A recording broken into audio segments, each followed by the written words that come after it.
Welcome to the world headquarters of the Mass Preacher, broadcasting somewhere partially underground on this continent.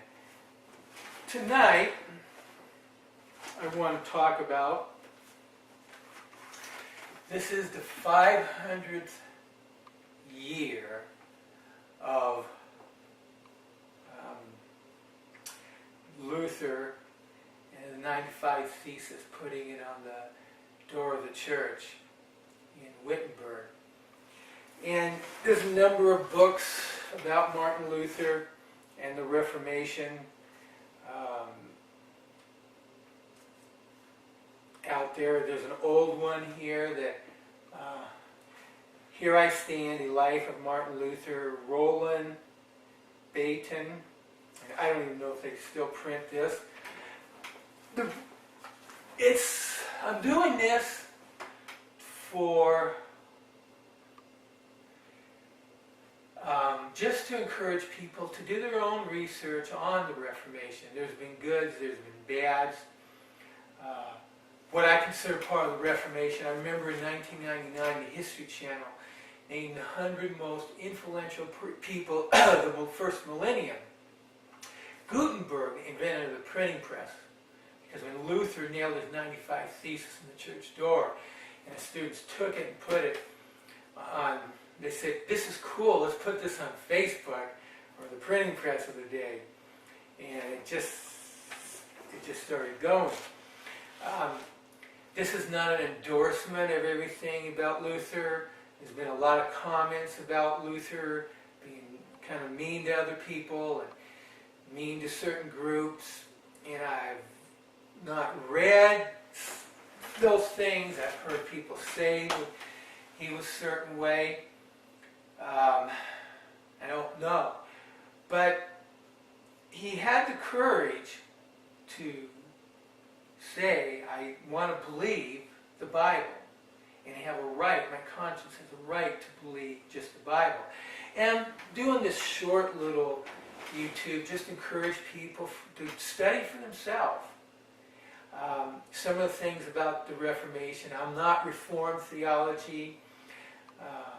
Some of the things I have read, I wouldn't agree with his doctrinal positions. I think the Reformation gave us a half loaf as far as not with the gifts of the Spirit, more of the doctrinal things, the sola scriptura, the 5 solas of the Reformation we have seem to be good. Sola scriptures alone, sola fide, sola gratias, sola Dei gloria. It's more than seen. They are good. Some of the individual things that doctrinal positions they believe, just like today. And there's people who I'm Christians with, and I even quote, and I don't agree with everything they do. So, but I just would like to encourage every person to go and do their own research. Who was this Martin Luther? What was the October in 1517? What was the world like? And who was this guy? And without endorsing, like I said, I'm not Reformed theology, but this is an historic Christian event that as a result, I don't know what kind of world we would live in if that did not happen. It was leading to so many different things. I've heard it said that our founding fathers, the predominant Christian theological position was Reformed. So I don't know, I've read some other things that say it's not, but I just would like to encourage everyone to consider this. Good, bad, the old saying, good, bad, and the ugly. You know, we have 2,000 years of Christian history, and after, if I have a teaching, I just filmed it. Legacy of discipleship, where it will be helpful to learn about the reformers. Learn about being in the image of Christ. So, but we can learn from their mistakes. And I'd say that in the Reformation there was mistakes. I read some things in Switzerland, Christians being people who were Anabaptists and horribly treated by the Catholics and the Protestants. Horrible, like just totally renounced how they were treated. I can't imagine putting anybody in jail because they didn't agree with a religious, theological point of me. But it's our history. We should learn it. And you should learn to formulate an opinion for yourself. Read the things pro-Luther, read the things anti-Luther. And but this is an important year. This is 500 years.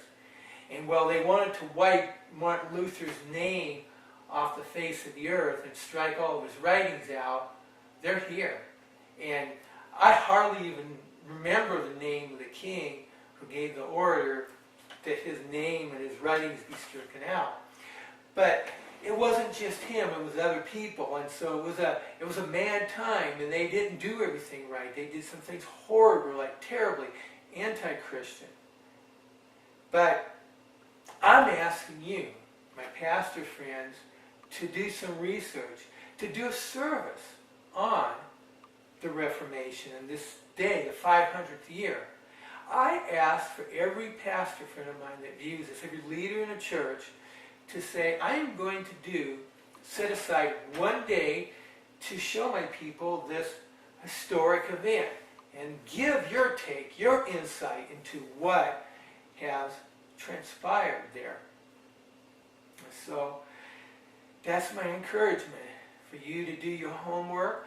I don't know in how many churches in the city where the world headquarters of the Mass Preacher is actually even know this is the 500th anniversary of that.